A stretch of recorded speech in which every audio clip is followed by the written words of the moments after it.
สบายดี FC เนาะมื้อนี้จะมาเบิ่งเนาะรถ GMC มือสองตัวนี้เป็นหัวรุ่นใหม่เนาะจักร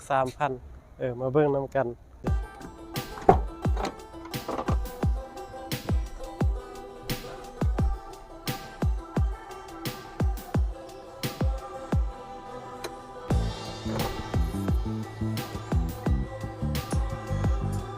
สำหรับคันนี้เนาะเป็นรถมือสองเพิ่นเอาไปใช้ประมาณปีปลาย2 ปีนี่แหละถือว่าตอนนี้ได้อยู่ที่ 42,000 กิโลเมตรเนาะสภาพทางในก็ถือว่ายังสวยงามระบบมันยังต่างๆก็ถือว่ายังครบถ้วนเนาะเบาะหลังเบาะคนขับมันยังสมบูรณ์ตัวนี้เป็นเก๊ะไว้เครื่องก็ยังสวยงามคือก็ทุกอย่างถือว่ารถนี้ยังใช้งานบ่โดนปานใดเนาะสภาพก็เลยยังงาม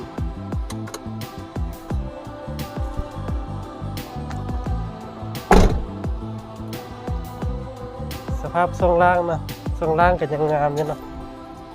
เบื้องนี้ยังบ่ทันมีรอยซึมรวมทั้งจักรทั้งยางพร้อมยางก็เป็นยางไหม้ทั้งสุดเนาะตัวนี้เป็นยางมียางแถมมาให้นะยางแถมก็ยังงามอยู่สำหรับเฮือนของคันนี้เนาะก็จะเป็นเฮือนที่ว่าแต่งเสริมเนาะ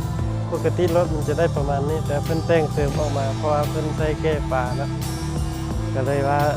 ใหญ่ออกมาเพิ่มหน่อยนึงสำหรับท่านใดที่สนใจก็มาเบิ่งตัวจริงคันถ้าว่าบ่มักหาง่ายแบบนี้ก็สามารถไปดัดไปปาดเอาได้นะระบบช่วงล่างถือว่ายังแน่นหนาเนาะระบบเบรกจะเป็นเบรกลมคุณภาพนี่ยังอยู่ระดับ 8-90% เนาะ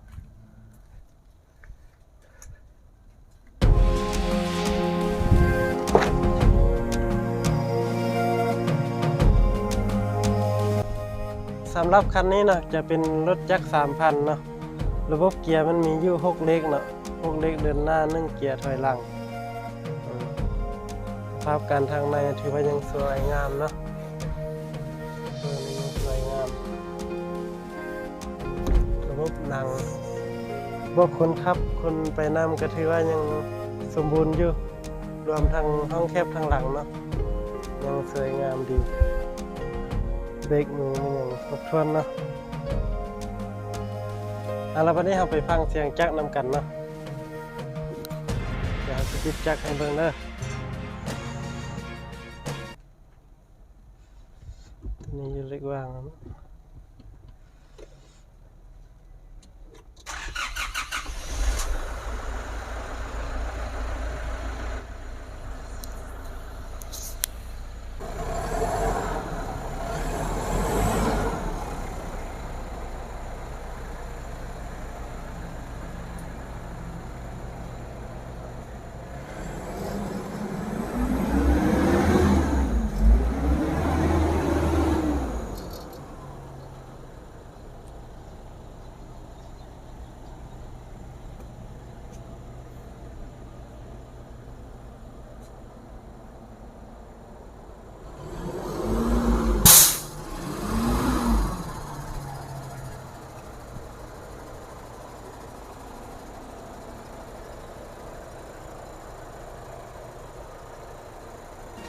สำหรับเสียงจักรมันยังนุ่มดีนะ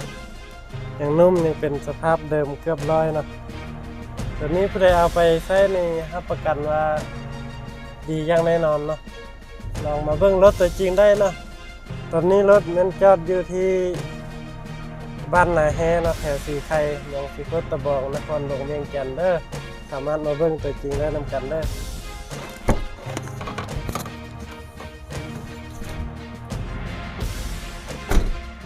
สำหรับท่านใดที่สนใจนะสามารถติดต่อมาได้ที่เบอร์ 94 195 เนาะแล้วพบกันสบายดี